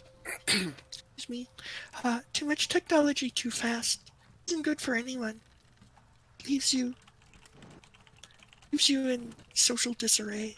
And You have to have time to develop before you can take advantage of it. And sometimes not everybody wants to. I don't think gnomes would like this. in the clothing style. I mean, you look out on the street, everything is in black. Yeah. No, I don't care for that either. Actually, I think I'm gonna fix that. Where can we go? Where we can see a whole lot of people at once. There's a window in the office right over here. Yeah, I want to go look out that window. Okay, yeah, you bring out a little stepping stool over and... Bright, you're not about to break a whole bunch of bylaws in front of me, are you? That depends. Is it against the law to do fun things? Define fun.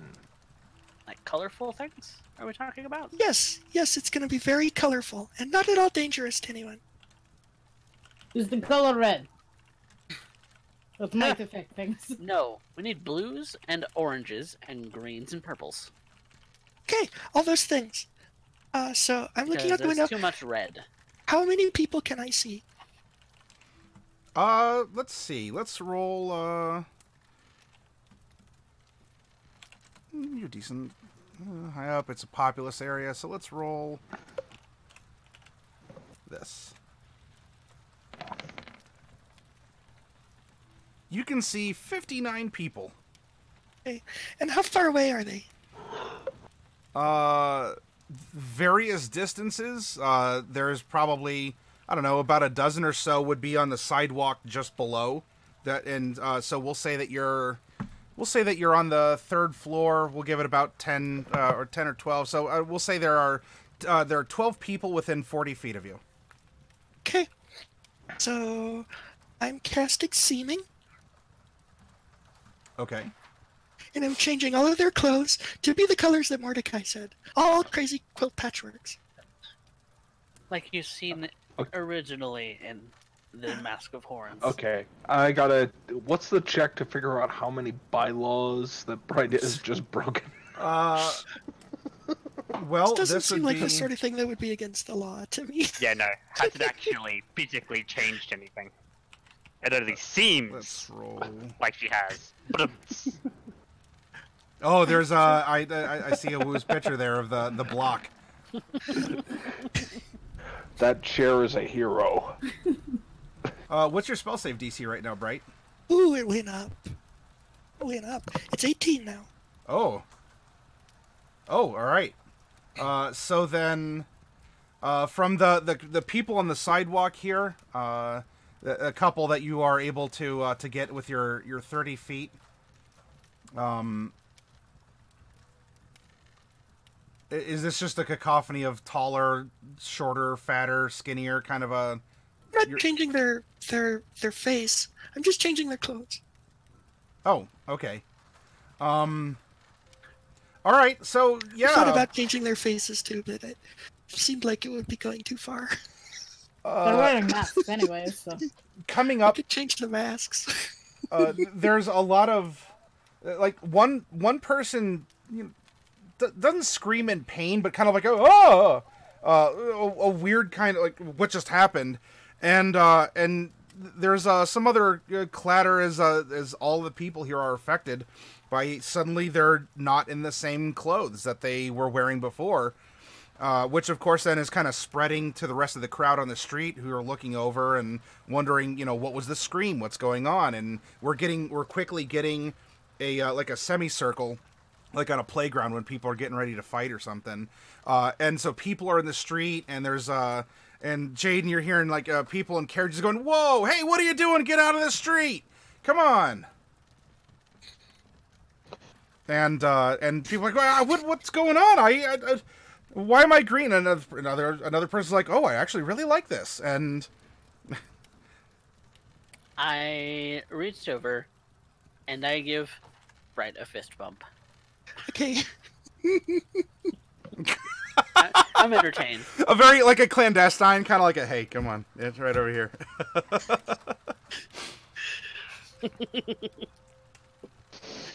Fist bump to the nose. I'll allow it. Yeah, Bright's got to do a little like a shoryuken up to the up to reach.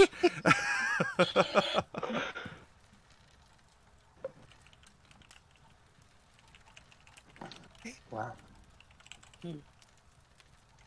Happy? I think I just increased the net happiness in the world, yes. I mean, I'm happier. That's a net increase. Mordecai, you're allowed to be selfish on occasion. I'm not sure if that's an in-character or out-of-character facepalm. It's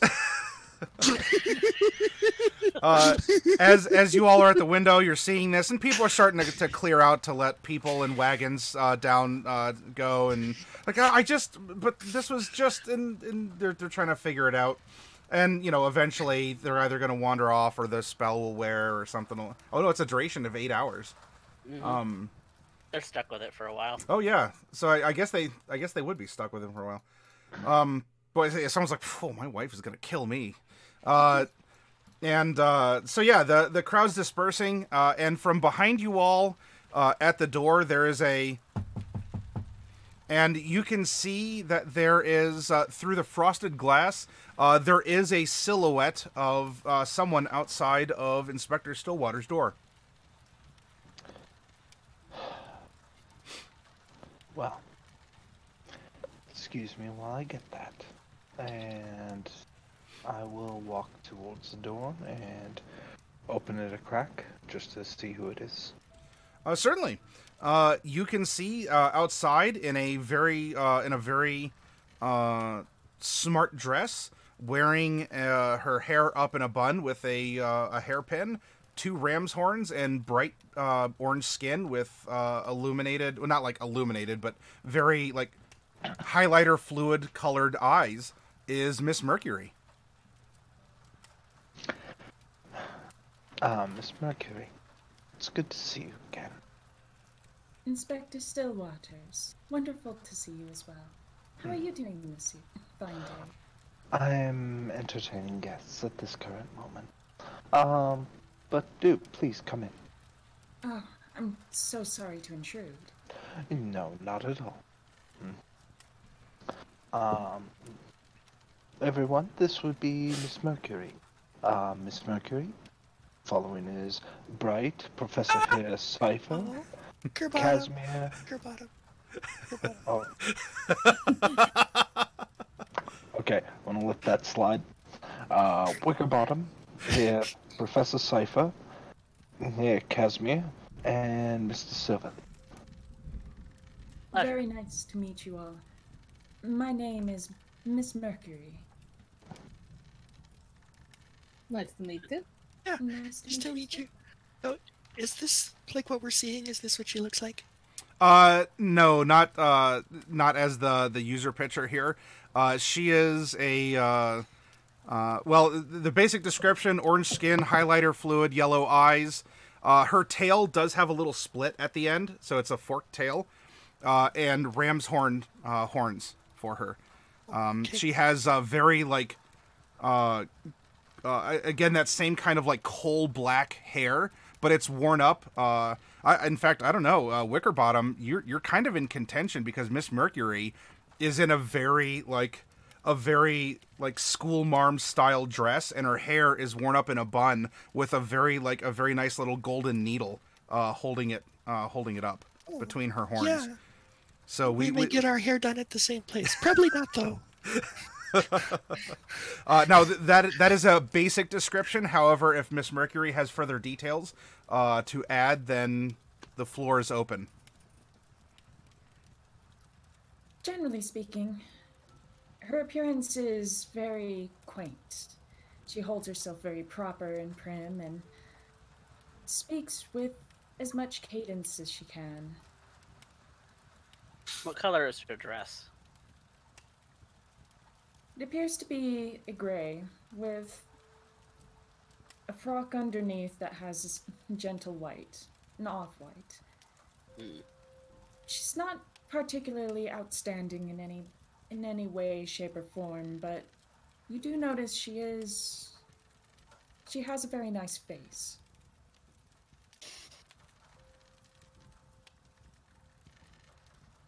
Very congenial. Ah, I should mention though, she holds up a finger and pulls up her boots, or pulls up her dress to reveal her boots. And they seem to be having been affected by Bright's earlier magics. You're probably on your way in, yeah. So what do your boots look like compared to everything else? Very bright. They're blue, they're colorful, and they have this sort of paisley golden design on them. How gauche. Actually, I think they look really nice. Did you step in a puddle of magic on the way up here? I'm sorry about that. Seems so, yeah. Well, all the better. In all honesty, I prefer this style compared to, well, what has been going around lately. Oh, So, yeah, what changed? Ah, yes. You might have noticed a bit of an influence on our incoming, well, from the incoming guests. yes. Currently, there are attempts at diplomacy being made, but everything's rocky. And as it stands, we have something of a colonization occurring. I mean, that's obvious, I think.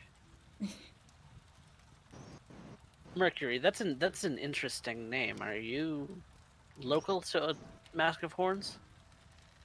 I'm afraid not.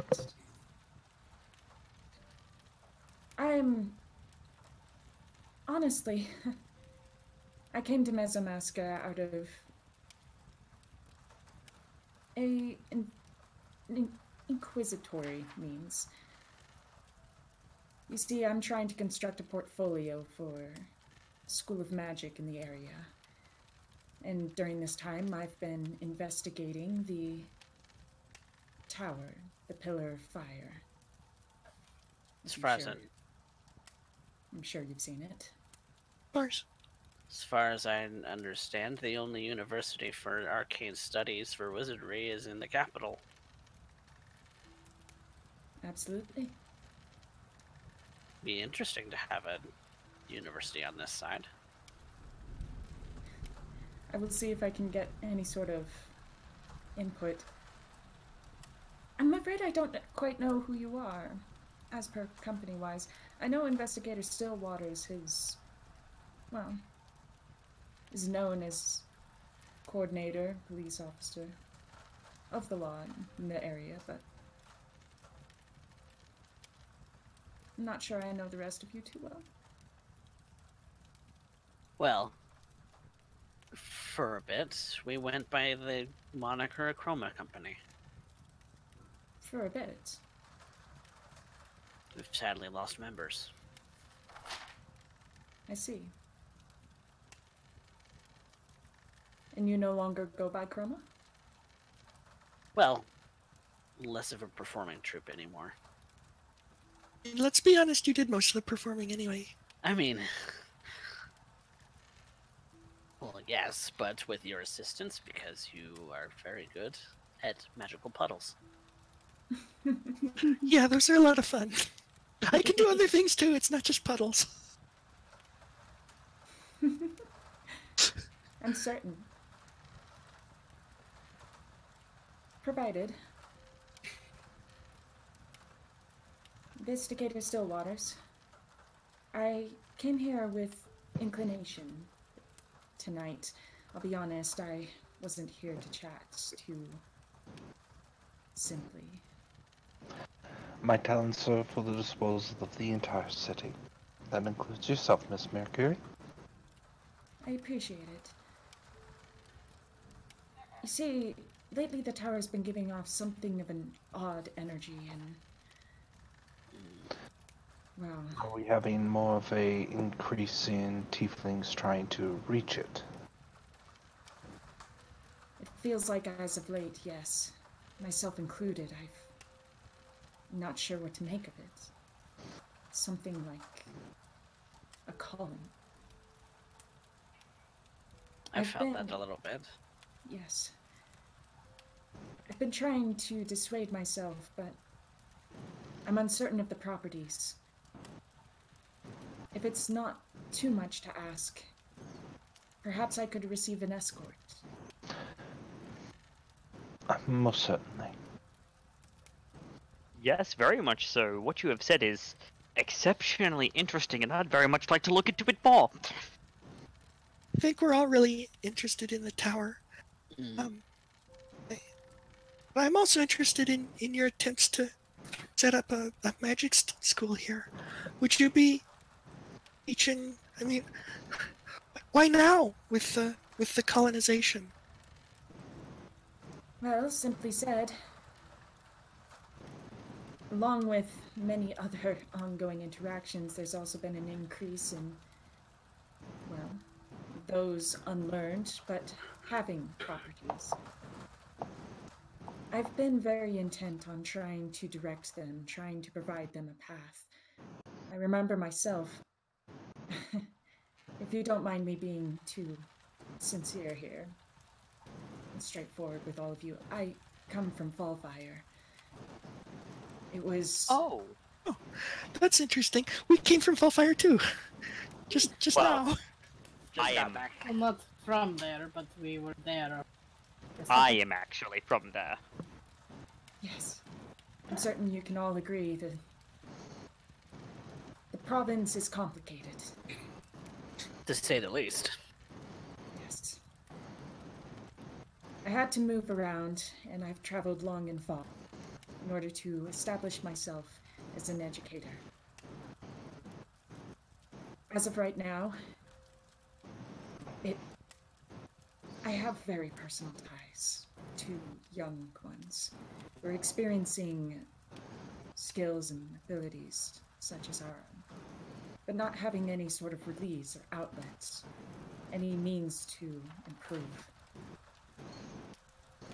I want to bring the school here, and I want to expand its outreach to these young ones. Professor, are your ears perking up at this? Or I mean, she's Yes. from Fallfire. She's Yeah, a no, teacher.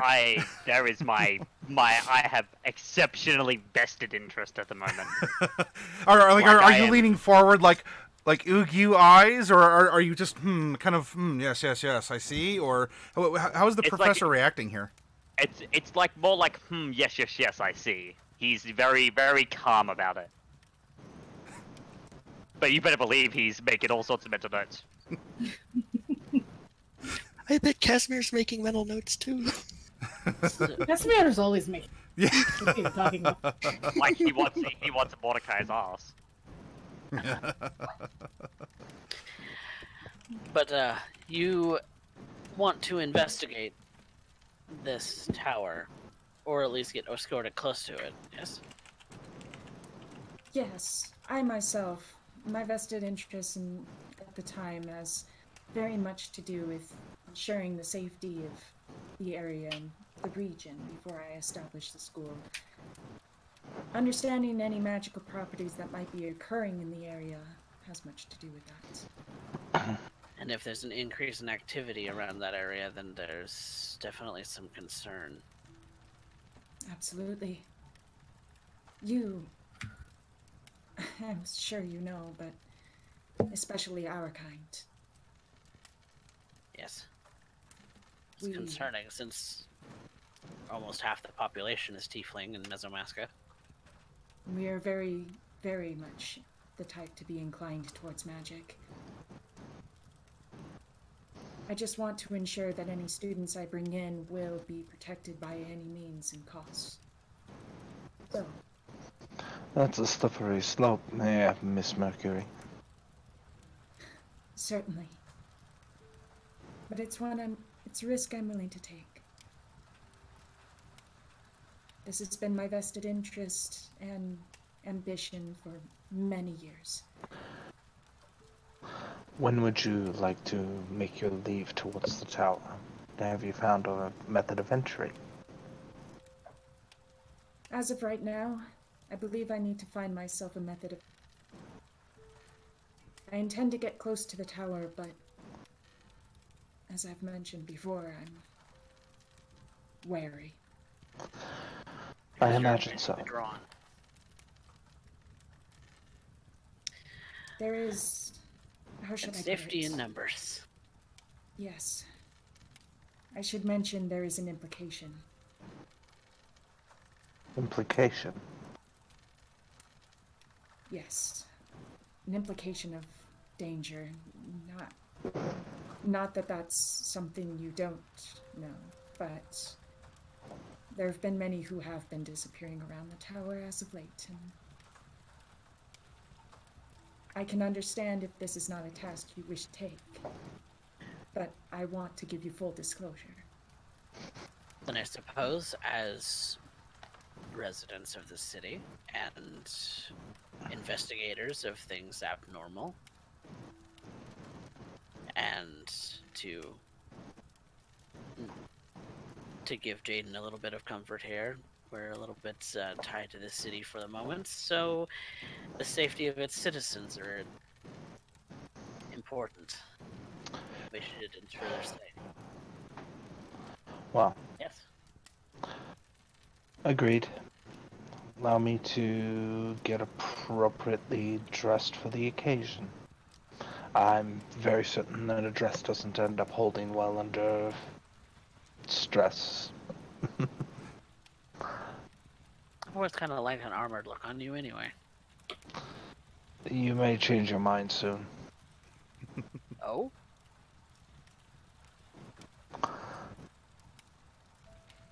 You'll see. Alright.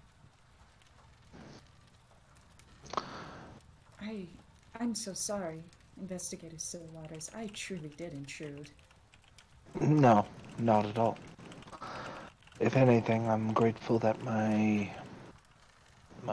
the company has arrived. In this regard, they end up here serving as excellent examples of aid. As strange as some of them may be, and as, well, you'll learn in time. Still, I wouldn't want to venture into such a place without their expertise. Primarily because of they have more in common with you than I have with them, so if anything, they can serve as a translator. You have magical capabilities of your own, Jaden. The little things, the protection things that happen around The you chair. sometimes. The chair. Whatever made you think that had anything to do with me? It's strange. It's curious. Yes, because I can just levitate that chair at a moment's notice. Watch. Waves his hand, nothing happens. Something happens around you. To be fair, a lot has happened around me ever since I met you. Perhaps you're the ones who are currently doing that. I promise you, it's not me. It's black hair.